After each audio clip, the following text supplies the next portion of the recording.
Welcome to the shadows. Old stories line the shelves of our dusty archives. Stories of dreams, mystery, horror.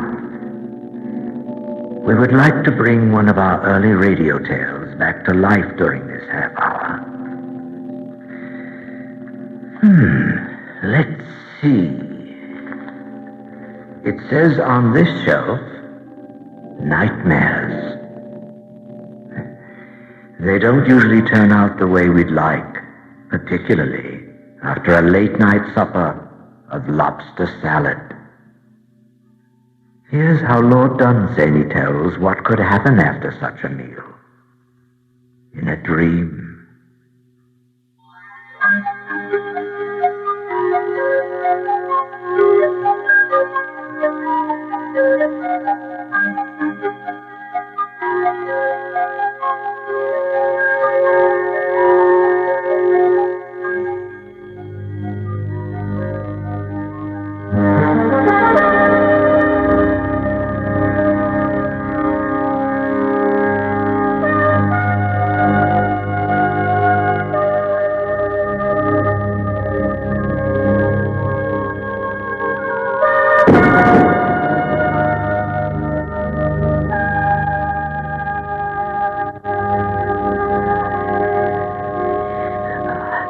I was climbing round the perilous outside walls of the palace.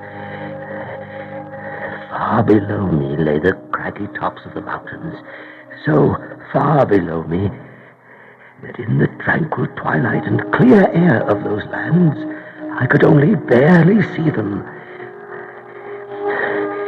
I was climbing on the sheer face of the wall itself, getting what foothold I could where the boulders joined.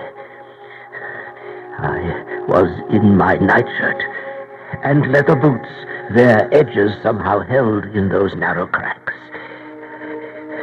My fingers and wrists were aching, but if I stopped climbing or looked down at the fearful mountain peaks there in the twilight, it would have been fatal. It was a dream, of course, a dream. But that's beside the point. We have fallen in dreams before, but it is known that if in one of those falls you ever actually hit the ground, you die. When I looked at those menacing mountain tops, I knew well that such a fall as the one I feared must have such an end. And so I went on, holding on, stepping where I could along the side of the wall, every stone gleaming with the same white light, each chosen to match the other. But in every boulder, a different sensation. Oh, when your life depends on the edges of every stone you come to. But each rock has its different terror. It's no avail to overcome the terror of one, because the next is entirely different. Some too sharp, some too even with the wall. And those whose hold is best crumble the soonest. And then there were those things that followed behind me. So I couldn't stop. At last I came to a breach, made long ago by lightning or an earthquake or some war. I should have had to go down 1,000 feet to get round it. And they would reach me first, the apes, those things that had tigerish teeth and were born and bred on that wall. It was time to drop and be done with it. Or stop and await those creatures. Then it was that I remembered a pin thrown carelessly down out of an evening tie in that other world, and now lying there, if no evil chance had removed it, on a chest by my bed. The apes were very close and hurrying because they knew my fingers were slipping, and the cruel peaks of those infernal mountains seemed surer of me than even the apes. The pin, yes, the pin. I reached out with a desperate effort to where the pin lay on the chest. I reached and groped about for it. There, I found it. I clutched it. And just as the apes reached me, I ran it through my arm.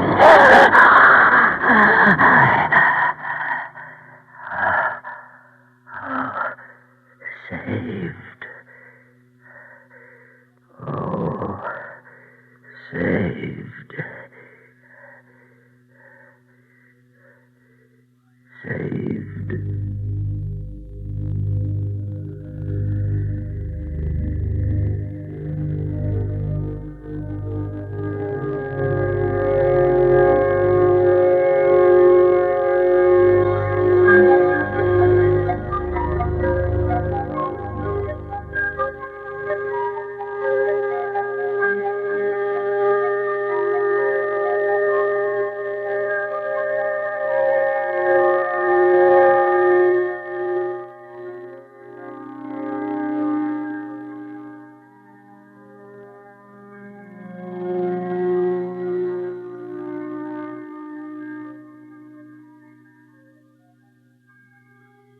Yes, it's always wise to keep something handy beside the bed if you eat late at night.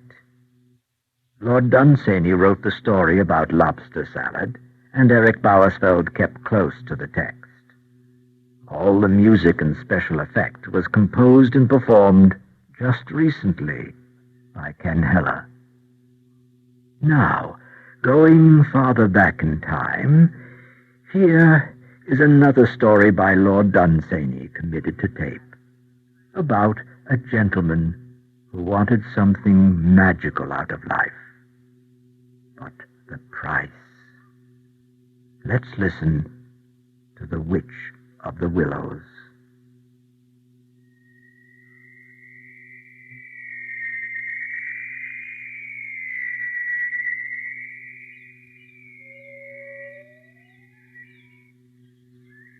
I wandered about the country, always alone, not caring really where I went. One day I came to the Willow Wood, a haunted sort of place, marsh floating all through it, ideal for a lonely and aimless man. I was tired of ordinary things and ordinary people, what they said and did, the everyday things, everything lacking in wonder, surprise, magic, mystery. And there was a mystery in the woods. The sun had begun to set, and the mystery was settling among the willows. Oddly enough, as I wandered deeper and deeper among the trees, the mystery didn't recede. Not a spell seemed lifted, but that ominous and immense threat of magic became overpowering. Suddenly, an old woman in a black cloak and a high black hat, carrying a black stick, she came towards me, and that mystery, that unaccountable thing that has been called magic, that was haunting the willows, moved with her as she came. She approached quickly, paying no attention to me until we were almost facing. Then a quick glance of her eyes, all magic and wonder in her ugliness, and I fumbled for something to say. Is there no way out of these marshes? No, there is no way out. I stood a while and gazed, fascinated by the mystery of her. She leaned her hands upon the stick and gazed at me. Grey ringlets hanging down from under her hat. Oh, what has come over these marshes? Sunset and witchcraft. What does the witchcraft portend? Who knows that? Not even the witches know that. And why do they make witchcrafts? enchanting a place like this till one can hardly tell if one is still on Earth. If there's a warning put on a place, it's for folks to heed the warning, not to go bothering those that have other things to do with the way and the why and the wherefore. A warning's a warning, and that's all there is to it. Well, the sun has set, and I think I'll take that warning. Huh? Do as you will. Now, if I come back, should I ever see you here? You might come for weeks and never find me. And then one day I'd be here. Then I'll come again. I'll come again.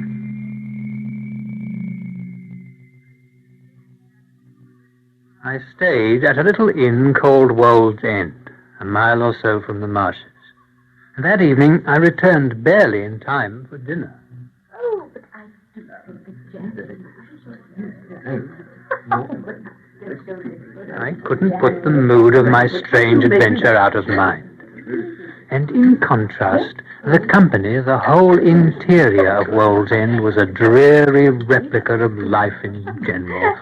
Wholesome food, kindly people, the expected, the safe. You haven't forgotten our cribbage this evening, Mr. Jorkin?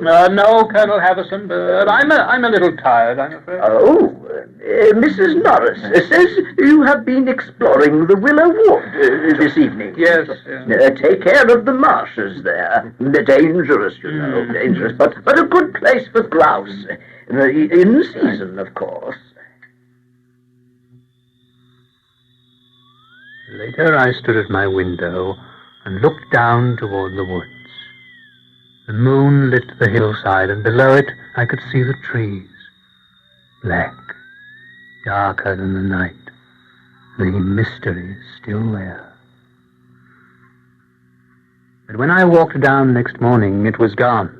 It was gone when I went back at sunset. Day after day I went, and still she did not come. I haunted the place till all the water hens knew me and the rooks. Then, one afternoon, 2 weeks later, no sooner had I entered the solitude of the willows than the transformation began. The shadows between the trees became heavy with portents or omens. The stillness full of whispers. The mystery gathered about me. And in the midst of it, she walked with her black stick. The mystery coming with her. She nodded as she approached with what may have been a smile at the end of her lips. Willow Witch, as you see, I have come back. You told me there was no way out of the marshes. Nor is there. You come back and back to them. That's true. They have a hold upon me already, and it's not the marshes or the willows. When you're not here, they are nothing more than the time of day can make of any place. It's for the magic in you that I return. The magic in me, and your weariness of the things of every day, pushed and pulled, back and back. Where do you live? Out of sight, out of hearing of the folks of every day. Where? Merlin's Wood. Merlin's Wood, by this path. Wait, can I come with you? If you can follow. I can't if you wait. The light is too dim to see the path. You have to keep up. But you disappear. When I try to look, you're gone. Wait. Plunge, Mr. Jorkins. Oh. Plunge, or you'll never make it. Wait. Wait. Wait. But she was gone. But that wasn't the first time we had trouble with the natives in that area. No. Sometime earlier that year. Here, I wanted you to try some of this port. Yes, the natives, during the cholera epidemic. That was unendurable. During my, what? I said it was it curable? Oh, well, with the right treatment. moment. Yes, it was during the cholera epidemic. It was some time Then I did something absurd, but I couldn't help it. The decanter of port, Colonel Haverson's prize port, was sitting on the end table beside me. I'd been fingering the cut glass neck. The fireplace, several yards across the room, the large stone fireplace. Suddenly, quite unaccountably, I picked up the decanter and flung it against the stone.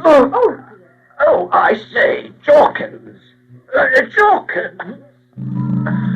I plunged out of the house, down the road to the woods, through the marshes. The mystery was everywhere, thicker than the trees, almost suffocating. And I headed as if guided through the woods. A wood remembered from one's earliest years. This strange, almost terrible feeling seemed to come from straight ahead. It was the path itself, straight ahead, until it seemed to veer very slightly to the left. And from this I gathered that I should find the home of the witch. And sure enough, there it was, a cottage, in the midst of strangeness and mystery. The cottage was small and roofed with a dark thatch, windows made of round panes, the size and thickness of the ends of bottles. I heard my knock on the door before, or so it seemed. I quite reached it, and instantly it opened, and there she stood, in her cloak. Magic seemed to pour out around her. Well, I have come. yes. And do you come in? Do you enter a witch's cottage? Yes. Well, the door is open, Mr. Jorkins. I entered. And a swell of dark, terrible power seemed to leap at me. Then shortly the magic subsided. It withdrew to the corners and walls of the little room.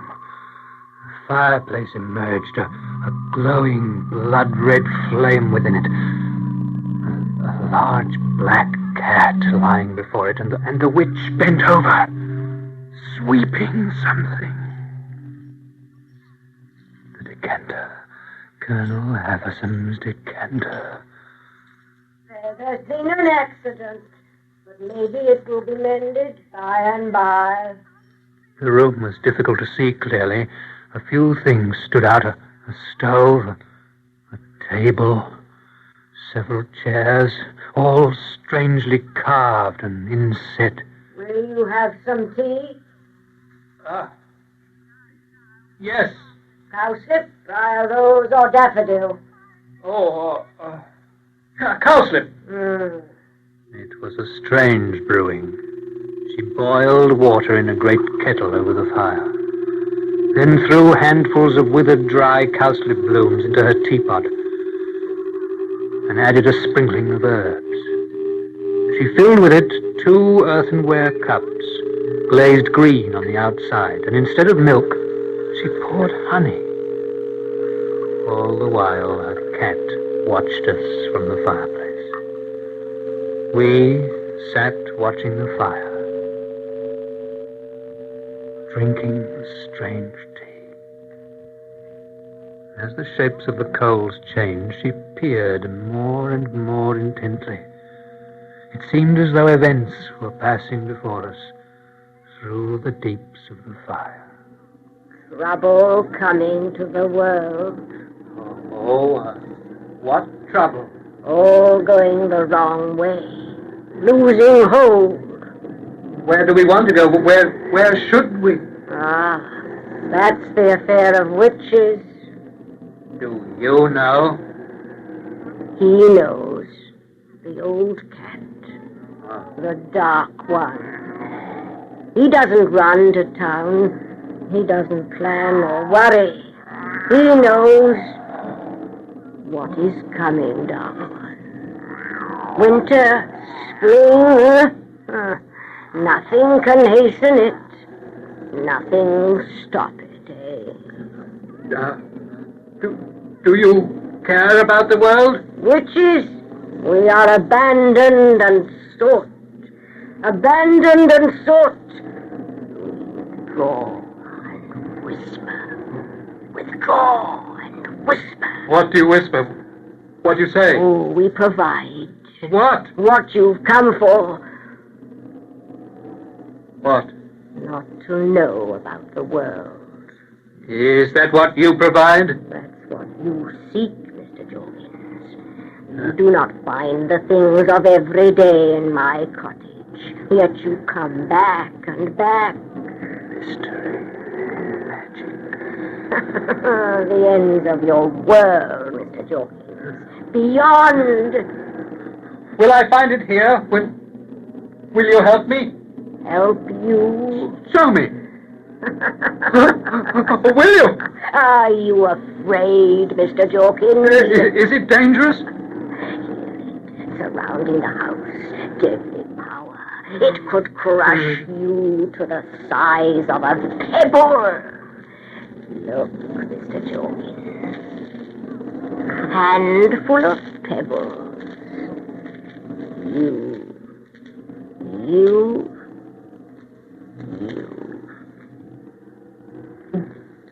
Why is it dangerous? Why and wherefore? How and where to?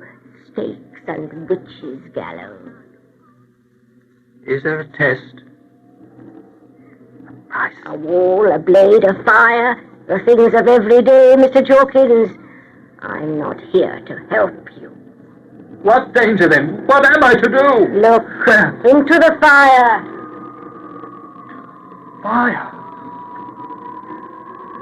It isn't a fire. Listen. Oh, it isn't a wind. Pet my dark one. Pet my dark one. No. See me, Mr. Jorkins. Could you ever love an old woman like me? Could you ever love an old woman like me, Mr. Jorkins? That is the test. Could you ever love an old woman like me?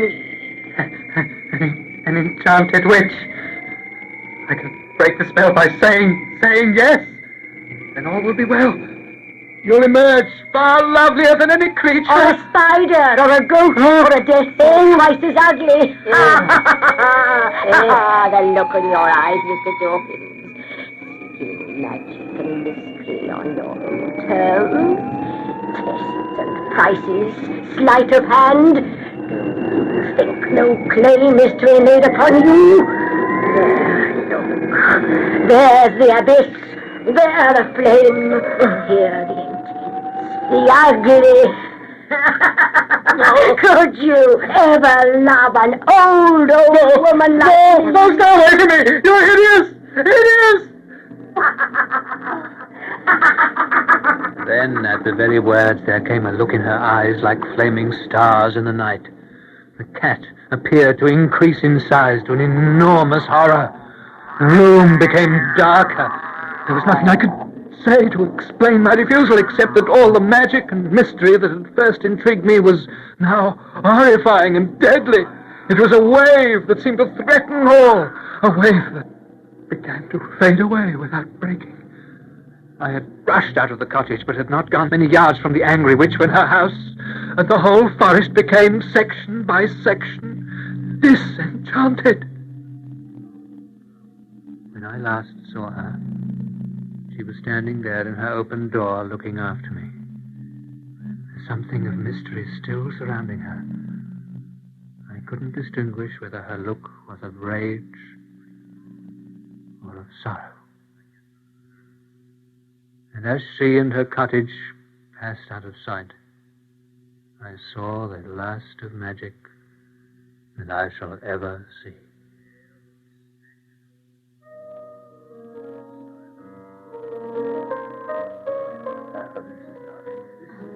Soon again I was back at Wall's End. Yes, the last of it.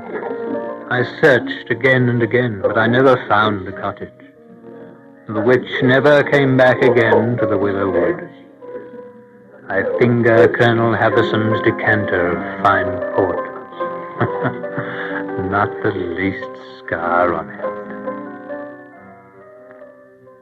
For years after that, whenever twilight or sunset gave a queer look to a field or a distant hill, whenever anything strange seemed haunting birches or willows, I would set out at once, however far the walk, and in any weather or hour, to see if the magic that I have known had ever come back. No, it never came back. It never came back. But would Mr. Jorkins have been happy ever after in the woods with the Witch of the Willows? Lord Dunsany doesn't speculate farther than the story goes. You heard Bernard Mays as Mr. Jorkins and Pat Franklin as the Witch. The story was adapted and produced a long time ago by Eric Bowersfeld, with technical production by John Whiting. Special production for this series was by Jim McKee. Well, that's all for now. Come and visit our archives again for another tale from the shadows real soon.